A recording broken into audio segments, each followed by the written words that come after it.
Does the Bible say anything about current events? It certainly does. It's our focus to be culturally relevant and to communicate a perspective from the Scriptures. As Christians, we should have a biblical perspective of the news and be able to share that perspective with others.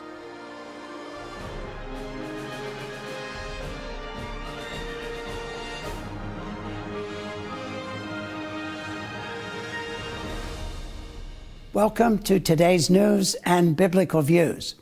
The Bible says in 1 Chronicles chapter 12, verse 32, that the men of Issachar understood the times and knew what Israel ought to do.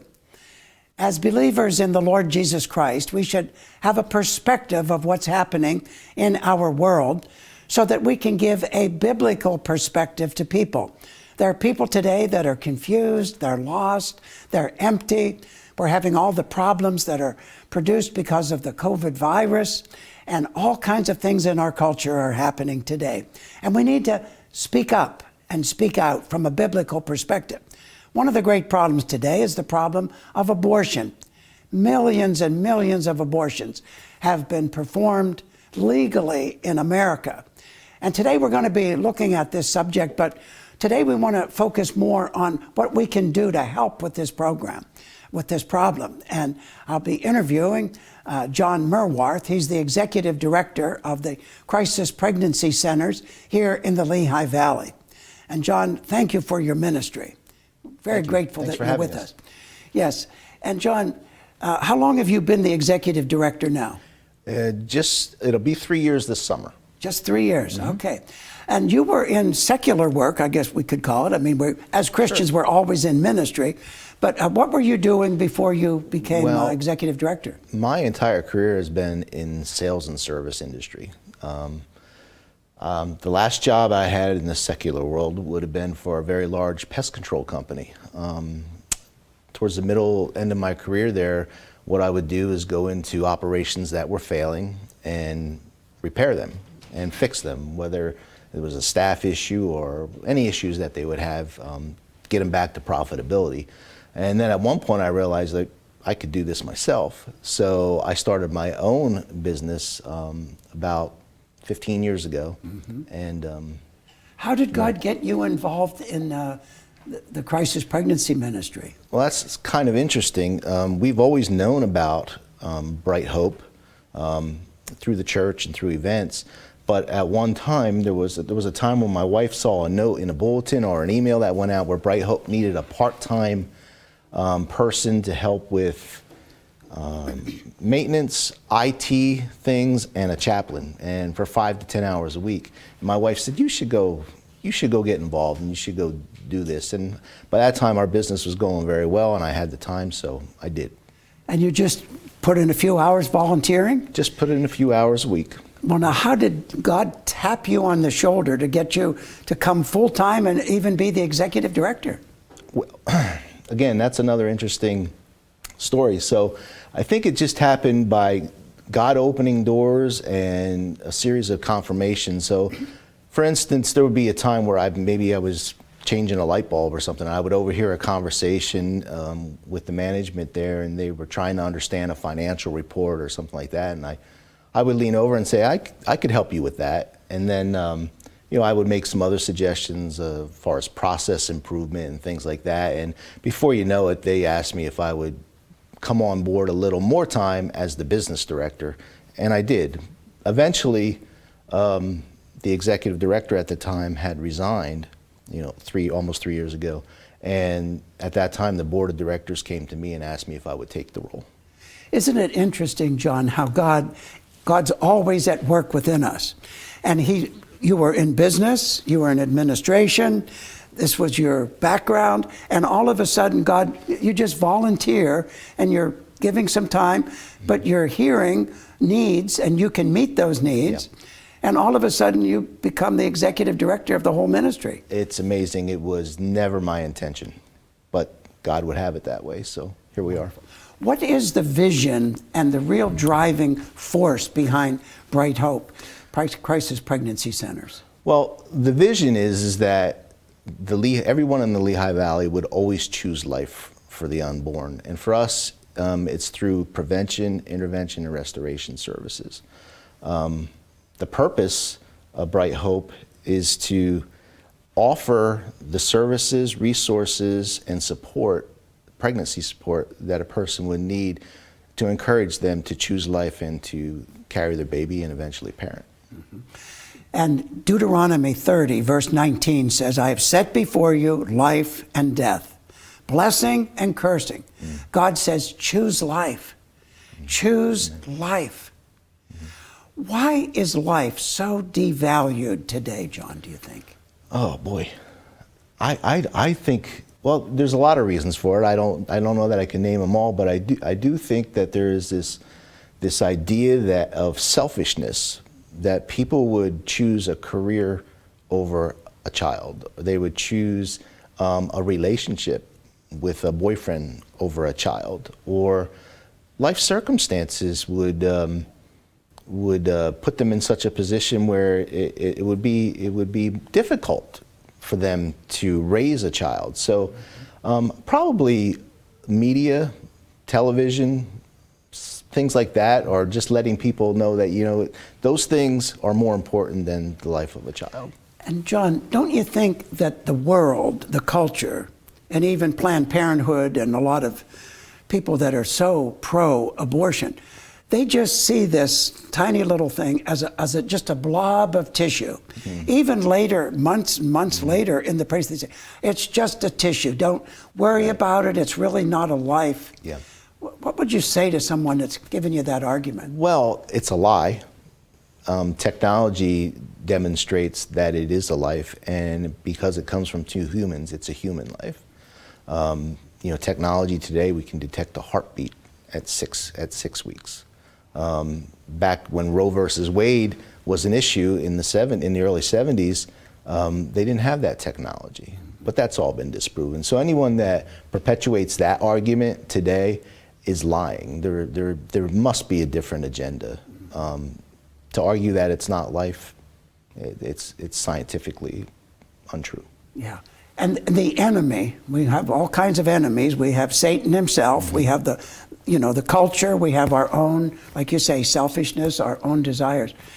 How do you help a young girl? She comes into the Crisis Pregnancy Center. She's 17 years old. She wants to finish high school. She wants to go to college. Mm-hmm. And she thinks, oh my goodness, the only thing I can do is get an abortion. My life will never be a good life if I keep this child. How do you counsel them?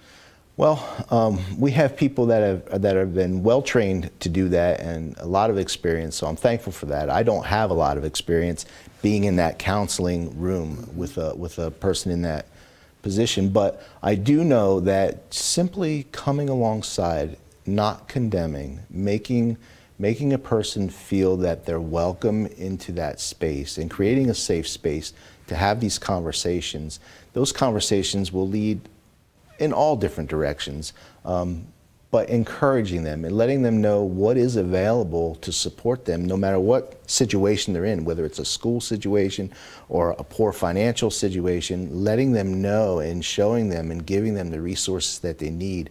That adds that encouragement that helps them to choose life. And what about expenses, John? What do you charge these people that come in?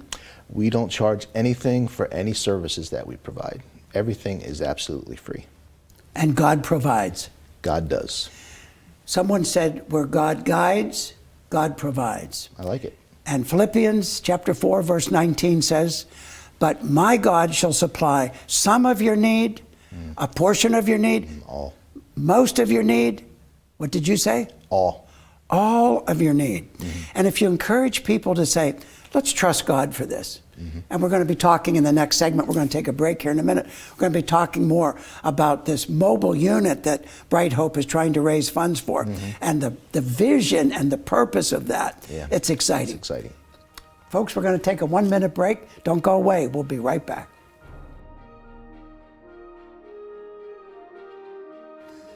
Welcome back to today's News and Biblical Views. Today we're looking at the Crisis Pregnancy Support Centers, a ministry to really help, whether they're young girls or people in older life that find themselves in crisis pregnancies, And I'm interviewing John Merwarth, who's the executive director of the Lehigh Valley Crisis Support Centers.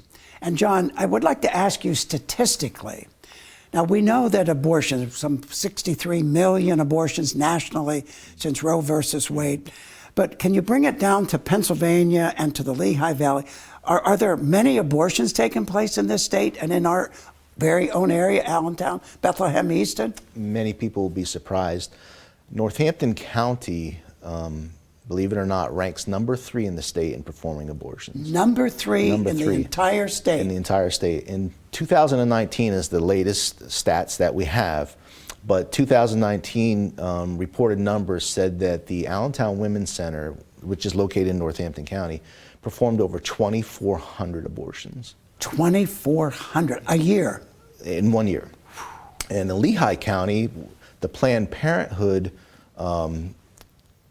reported over 800 abortions there. And a lot of times people would think, well, why more in Northampton County? Isn't Lehigh County more populated? And another interesting thing is that the number one demographic for having abortions are women between the ages of 20 and 25. And think of all the college campuses in Northampton County. Many. Many. Many. John, tell us about the mobile unit. This is something really exciting, and I think you have some graphic you can show us as well. Sure, I do. The mobile unit and the graphic that you'll see is not exactly what ours is going to look like. It's just a model, but ours is actually in production and on its way. But the medical mobile unit is going to allow us to bring the same services that we provide in our clinics wherever they're needed. So we can take our mobile ultrasound and take it out into the public. We can do pregnancy tests in the public. We can do STI testing right out in the public wherever it's needed. For instance, we could park it right next to Planned Parenthood in Allentown or the Allentown Women's Center in Bethlehem. We can take it to college campuses. We take it to many, many venues to build awareness about this issue. So when you see this mobile unit rolling across the Lehigh Valley in the coming months, that's really going to build awareness, and I'm hoping that it also ignites some of the fire that maybe some have lost when it comes to the pro-life movement. John, what is the goal? Where are we as far as what is the cost of this unit, and what is the hopeful goal that this unit could be purchased and put into use? Sure. We are more than halfway to our financial goal. As a matter of fact, we have enough funds raised that we can actually process the order. There had been a price change. You know, this vision has been ours for a year and a half, and during 2020, the COVID hit, and we just recently started talking about moving forward with the purchase, and there had been some price increases. So we're looking in the neighborhood of $200,000 for this unit, and we have raised and committed close to $140,000 now. Within $60,000, this could be we're right there. purchased now. Mm-hmm. Wow, that's exciting. $140,000 has already come in. Mm-hmm.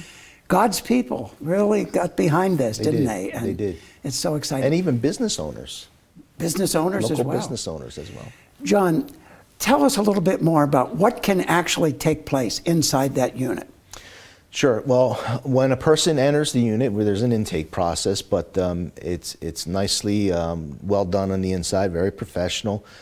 There can be a counseling session in there, some advocacy for the child, letting the person know all the resources that are available to them. We also have a small lab in there where they can take a pregnancy test that can be verified. The ultrasound machine is in there itself with a large screen that the person having the ultrasound done can see what's going on inside, and they see that heartbeat move. And are there any statistics, John, about how many people, if they'll actually get an ultrasound and see that little heartbeat and see that little child? Yeah, well, let me tell you this one. On the medical mobile unit, 4 out of 5 women that board the unit choose life for their 80%. 80%. Wow. That really gets you excited, doesn't Well, it? sure, and that's why we want to bring that unit here and park it right in front of Planned Parenthood if we can. Amen. John, if you could just share with us a little bit, where are the crisis pregnancy centers, located here in the Lehigh Valley? Sure. Well, we have 2 brick and mortar sites right now. One is at 1036 Hamilton Street in Allentown. The other is at 2204 Northampton Street in Easton. Okay. And people can come in there and can volunteer. They can call. Yeah. We've got numbers on the screen. They can call. Most days we're open at 9. Some days a little later because we'll have evening hours, but they can call anytime. It's 5 days a week now, and get an appointment to come in. Are you excited about your ministry at Bright Hope? Oh, absolutely. I feel invigorated. So even as and managing my own business, I didn't get to use all the tools that God has given to me to use for ministry. And I think at this time, right now, I'm where I'm supposed to be. Good. And can you tell us a little bit about what's called the Heartbeat Bill? Sure. The Heartbeat Bill is essentially a bill. It's a set of laws that say you can't perform an abortion if there's a heartbeat, which essentially wipes abortion off the map. It takes it right down. You can't have an abortion after 6 weeks. And a lot of states have passed it already. There's some 9 states have actually passed that legislation. Pennsylvania is interesting. It's really a battle here. It was introduced for the first time in May of 2018. But it went to committee and went nowhere after that. Mm-hmm. And again, in October 2019, it was brought up again. But still, we're in March of 2021 and no new legislation has been brought. Well, we have to pray. Don't go away. We're going to be right back just 1 minute later.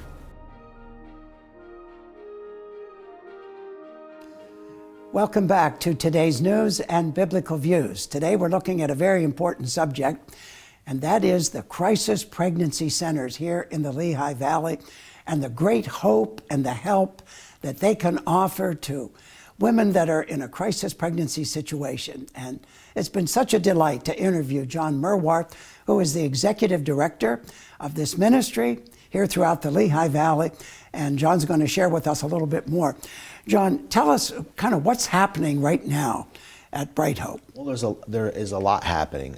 I just feel that God is positioning Bright Hope in such a way in the community to really impact the Lehigh Valley in this issue like never before. One of the things that we've done is we've made the purchase of a new maternity home so that we can almost double the amount of women that we can take in who are in need of housing because they're pregnant and facing homelessness. We're looking at remodeling our Easton Center to make it more like a medical feel, a more professional feel. We'll be moving our offices in Allentown one more time, and that's coming up this year. So all these things are coming this year. Really, the last 3 years has been strategically to get Bright Hope in a better position so that we can be more effective moving forward in reaching people who are planning to have an abortion.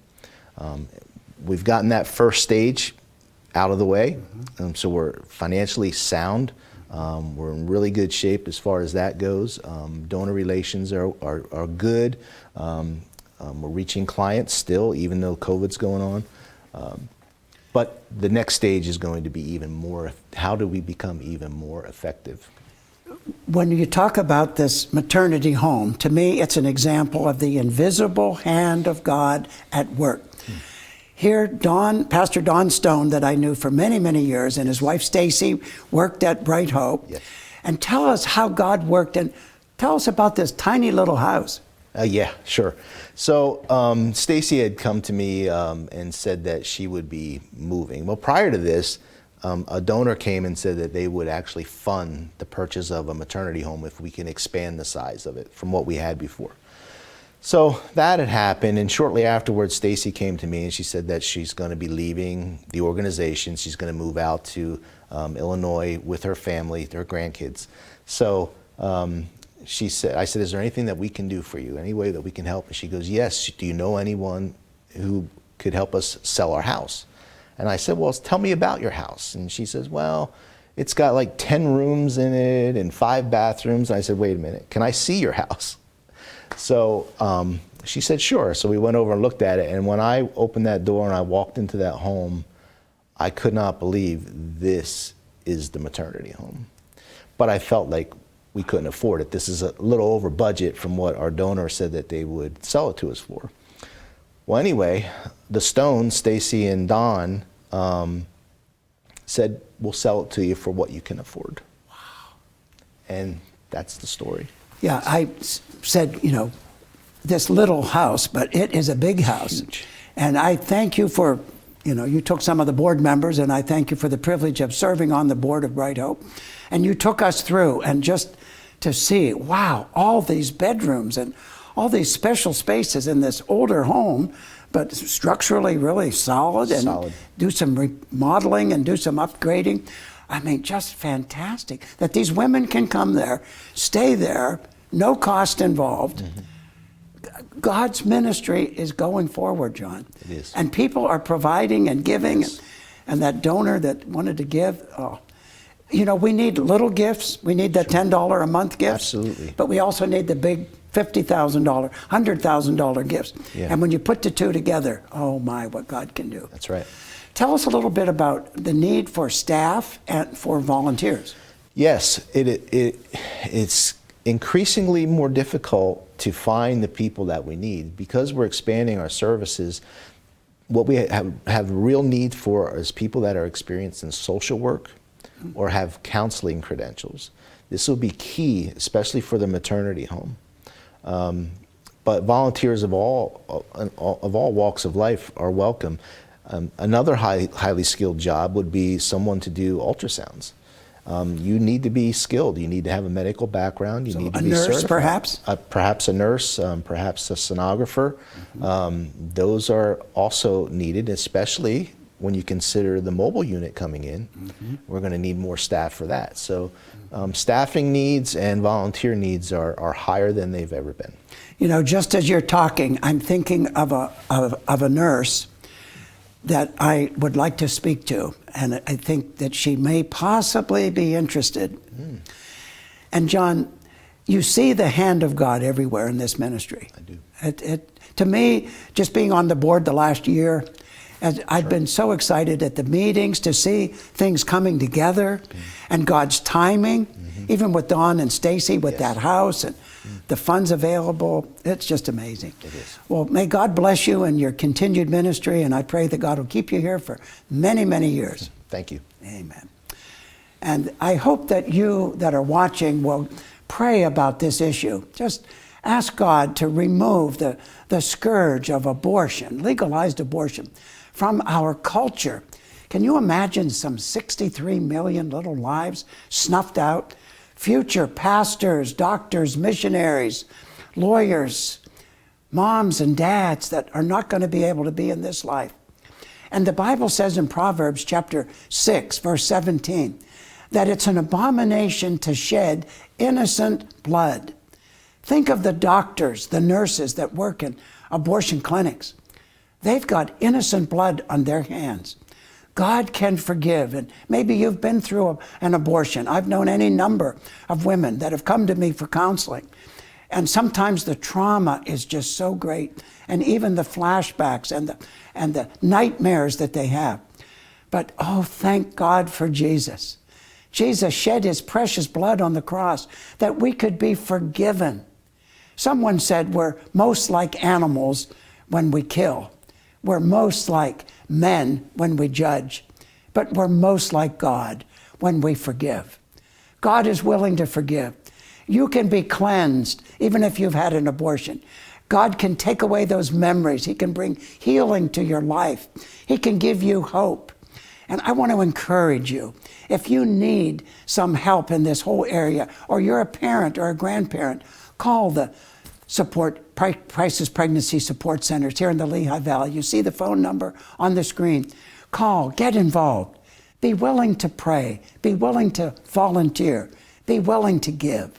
Would you be willing to help us reach that last $60,000, $140,000 already given for the mobile unit? You could help us. A small gift, a large gift, you put them all together, and we're going to see that unit on the streets. Thank you so much for watching today's program. God bless you.